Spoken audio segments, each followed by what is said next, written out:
ஒரு முக்கியமான விஷயம் பேசணும். நானும் உன்கிட்ட ஒரு முக்கியமான விஷயம் பேசணும். சொல்லுங்க. நான் ஒரு முடிவுக்கு வந்துட்டேன். என்ன? பர்சனாலிட்டில நீ நானும் ஒரே ரேஞ்சில தான் இருக்கோம். என்ன விட ஒரு இன்ச்சு கலர் கொஞ்சம் கூட இருக்க. அதை வச்சு நீ ரொம்ப ஓவரா ஆடிக்கிட்டு இருக்க. அதுக்கு ஒரு முற்றுப்புள்ளி வச்சாச்சு. என்ன புள்ளி? இன்னில இருந்து அந்த புள்ளைய நான் லவ் பண்ண போறேன். நீ லவ் பண்ணா 1 மாசம்யா, என் கலருக்கு 1 வருஷம், 11 மாசம் டிஃபரன்ஸ் தான். அந்த பொண்ணோட வாழ்க்கை, எதிர்காலத்தை பத்தி எனக்கு கவலை இல்ல. I want revenge. அண்ணே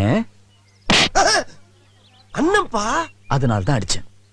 தம்பியா இருந்தா கொன்னே போட்டிருப்பேன். ஏன் ரத்தவரி? அந்த பொண்ணை நான் லவ் பண்றேன். ரைட் விடு. நீ லவ் பண்ணா நான் லவ் பண்ணா எனக்கு மொத்தத்துல அந்த குடும்பம் உருப்படாம போணும். அதான் ஏன் லட்சியம். ஓய், நான் லவ் பண்ண அந்த குடும்பம் உருப்படாம போயிடுமா?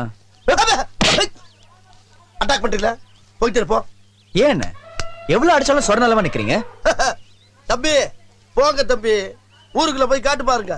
நாங்க அடி வாங்காத ஏரியாவே கிடையாது.